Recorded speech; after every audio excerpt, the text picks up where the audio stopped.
ಸಾಲ ಹಿಂತಿರುಗಿಸದ ಬಿಜೆಪಿ ಶಾಸಕ ಶರಣು ಸಲ್ಗಾರ್ ವಿರುದ್ಧ ಎಫ್ಐಆರ್ ವಿಚಾರವಾಗಿ ಬಸವ ಕಲ್ಯಾಣದಲ್ಲಿ ಶಾಸಕ ಶರಣು ಸಲ್ಗಾರ್ ಹೇಳಿಕೆಯೊಂದನ್ನು ನೀಡಿದ್ದಾರೆ. ಸುಗುರೆ ನನಗೆ ಬ್ಲ್ಯಾಕ್ ಮೇಲ್ ಚೀಟಿಂಗ್ ಮಾಡುವ ಕೆಲಸ ಮಾಡ್ತಿದ್ದಾನೆ. ನಾನು ಯಾವುದೇ ಚೆಕ್ ನೀಡಿಲ್ಲ. ಅವನು ನನ್ನ ಜೊತೆ ಓಡಾಡ್ತಿದ್ದ. ಹೀಗಾಗಿ ಅವನ ಬಳಿ ನನ್ನ ಲೆಟರ್ ಪ್ಯಾಡ್ ಚೆಕ್ಗಳು ಕೂಡ ಇದ್ದವು. ನನ್ನ ಬಳಿ ಇದ್ದಾಗ ನನ್ನ ಕಾರ್ನಲ್ಲಿದ್ದ ಚೆಕ್ ಬುಕ್ ಕದ್ದಿದ್ದಾನೆ. ಇದು ಮಿಸ್ಯೂಸ್ ಆಗ್ಬೋದು ಎಂದು ನಾನು ಅಂದೆ. ಆದರೆ ಎಸ್ಪಿಗೆ ದೂರು ಕೂಡ ನೀಡಿದ್ದೇನೆ. ಆತ ಉದ್ಯಮಿ ಅಲ್ಲ, ಬದಲಿಗೆ ಇವ ಮೀಟರ್ ಬಡ್ಡಿ ದಂಧೆಕೋರ ಎಂದಿದ್ದಾರೆ ಶರಣು ಸಲ್ಗಾರ್ ಅವರು.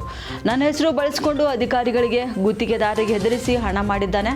ಅಷ್ಟೇ ಅಲ್ಲ, ಇನ್ನು ಸುಗುರೆ ಬಹಳಷ್ಟು ಹಣ ಮಾಡಿದ್ದು ನನ್ನ ಹೆಸರು ಹೇಳ್ಕೊಂಡೆ. ಈ ಹಿಂದೆ ಕೂಡ ನಾನು ಹೇಳಿದ್ದೆ, ಸುಗುರೆ ಮತ್ತು ನನ್ನ ನಡುವೆ ಯಾವುದೇ ಹಣದ ವ್ಯವಹಾರ ಇಲ್ಲ ಅಂತ.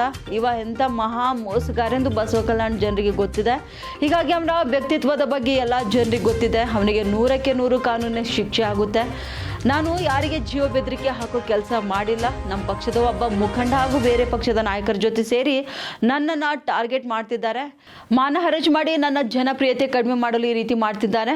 ನಾನು 24 ಕ್ಯಾರೆಟ್ ಗೋಲ್ಡ್ ಇದ್ದಂಗಿದ್ದೇನೆ. ನನಗೆ ಕಾನೂನು ಮೇಲೆ ವಿಶ್ವಾಸ ಇದೆ. ಹೀಗಾಗಿ 100ಕ್ಕೆ 100 ಅವನಿಗೆ ಶಿಕ್ಷೆ ಆಗಿ ಜೈಲಿಗೆ ಹೋಗ್ತಾನೆ. ಬಸವ ಕಲ್ಯಾಣದಲ್ಲಿ ಶಾಸಕ ಶರಣು ಸಲ್ಗಾರ್ ಎಫ್ಐಆರ್ ದಾಖಲಿಸಿದ ಉದ್ಯಮಿ ಸುಗುರೆ ವಿರುದ್ಧ ಹೀಗೆ ಕಿಡಿಕಾರಿದ್ದಾರೆ. ನಾನು ಕೂಡ ಮಾಧ್ಯಮದಲ್ಲಿ ನೋಡಿದೆ, ಮಾಧ್ಯಮದ ಸ್ನೇಹಿತರು ನನ್ನ ಜೊತೆ ಮಾತಾಡಿದ್ರು. ನನಗೆ ಆಶ್ಚರ್ಯ ಅನ್ನಿಸ್ತದ, ಆ ಮಾಧ್ಯಮದೊಳಗೆ ಸಂಜೀವ್ ಕುಮಾರ್ ಉದ್ಯಮಿ ಅಂಥೇಳಿ ಮಾಧ್ಯಮದವ್ರು ಬರೀಲತ್ತಾರ. ನಾನು ಬಸವ ಕಲ್ಯಾಣಕ್ಕೆ ಬಂದು 5 ವರ್ಷ ಆಯಿತು. ನನ್ನ ದೃಷ್ಟಿಕೋನದೊಳಗೆ ಒಬ್ಬ ಜಸ್ಟ್ ಲೈಕ್ ಮೀಟರ್ ಬಡ್ಡಿ ಮಾಡ್ತಾರಲ್ಲ, ಮೀಟರ್ ಬಡ್ಡಿ ದಂಧೆ ಕೋರವ. ಯಾವತ್ತು ನನ್ನ ಜೊತೆ ಓಡಾಡ್ಲತ್ತಾನೋ ನನ್ನ ಹೆಸರು ಹೇಳ್ಕೊಂಡು ಕಾಂಟ್ರಾಕ್ಟರ್ಗಳು ಬಲ್ಲಿ, ಅಧಿಕಾರಿಗಳು ಬಲ್ಲಿ ದುಡ್ಡು ವಸೂಲಿ ಮಾಡಿ ಹುಲ್ಸೂರು ಪೆಟ್ರೋಲ್ ಪಂಪ್ ಖರೀದಿ ಮಾಡಿದನು. ಇವತ್ತವ ಏನಾರೇ ಆಸ್ತಿ ಖರೀದಿ ಮಾಡ್ಯಾನಪ್ಪ ಅಂದ್ರೆ ಬಹುತೇಕ 90% ಆಸ್ತಿ ಖರೀದಿ ಮಾಡಿದ್ದು ನನ್ನ ಹೆಸರು ಹೇಳ್ಕೊಂಡು ಇವತ್ತು ಆಸ್ತಿ ಖರೀದಿ ಮಾಡಿದ್ದು. ಇವತ್ತು ನಾನು ಅವನಿಗೆ ಮೋಸ ಮಾಡಿನಂತ ಅವನು ಹೇಳ್ತಾನೆ.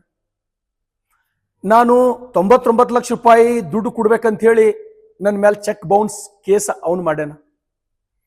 ನಾನು 2024 ಅಕ್ಟೋಬರ್ ತಿಂಗಳದೊಳಗೆ 16ನೇ ತಾರೀಕು ಅಕ್ಟೋಬರ್ 2024 ಇಡೀ ಮಾಧ್ಯಮದ ಎದುರು ಬಂದು ಅವನ ಜೊತೆ ಯಾವುದು ನನ್ನ ಹಣದ ವ್ಯವಹಾರ ಇಲ್ಲ, ನಾವು ನೀವು 1 ರೂಪಾಯಿ ಕೊಡೋವಿಲ್ಲ ಅಂತ ಹೇಳಿದ ದಾಖಲೆ ಕೊಡ್ತೀನಿ. ನಾನು ಕೋರ್ಟಿಗೆ ದಾಖಲೆ ಕೊಡ್ತೀನಿ, ಮಾಧ್ಯಮದವ್ರಿಗೆ ಕೊಡ್ತೀನಿ. ಈಗ 1 ವರ್ಷ ಆಗಿ 3 ತಿಂಗಳ ತನಕ ಯಾಕೆ ನೀನು ವೇಟ್ ಮಾಡ್ದಿ? ಹಾಕ್ಬೋದಾಗಿತ್ತಲ್ಲ.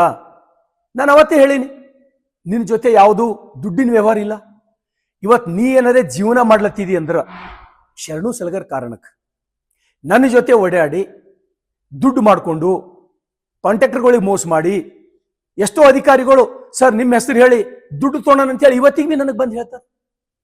ಆ ವ್ಯಕ್ತಿ ಒಬ್ಬ ಎಂಥ ಮೋಸಗಾರ ಅಂತಕ್ಕಂಥದ್ದು ಇಡೀ ಬಸವ ಕಲ್ಯಾಣ ಜನರಿಗೆ ಗೊತ್ತದ. ಆಮೇಲೆ ಆ ವ್ಯಕ್ತಿ ನೋಡ್ರಿ ಇವತ್ತು ನನಗೆ ಲೋಫರ್ ಅಂತ ಹೇಳಿ ಮಾತಾಡ್ತಾನ. ಅವನು ತಂದೆ ಮೇಲೆ ಕೈ ಮಾಡೋನವನು. ಇವತ್ತು ಬಸವ ಕಲ್ಯಾಣದೊಳಗೆ ಚುನಾವಣೆಗೆ ನಿಂತಾನ. 1 2 3 ಸಲ 4 ಸಲ ಚುನಾವಣೆಗೆ ನಿಂತಾನ. ಆ 400 ಜನ ದೇವಸ್ಥಾನದ ಎಲೆಕ್ಷನ್ 1 ಸಲನೂ ಜನ ಅವನಿಗೆ ಗೆದ್ಸಿಲ್ಲ. ಅಂತ ಒಬ್ಬ ನೀಚ ವ್ಯಕ್ತಿ ಇವತ್ತು ನನ್ನ ಮೇಲೆ ಆರೋಪ ಮಾಡ್ಯಾನ. ನನಗೇನೂ ಬೇಜಾರಿಲ್ಲ. ಯಾಕಂದ್ರೆ ಶರಣು ಸಲ್ಗಾರ್ ವ್ಯಕ್ತಿತ್ವದ ಕಾರಣಕ್ಕಾಗಿ ಇವತ್ತು ಬಸವ ಕಲ್ಯಾಣ ಜನ ನನಗೆ 2 ಸಲ ಶಾಸಕ ಮಾಡ್ಯಾರ.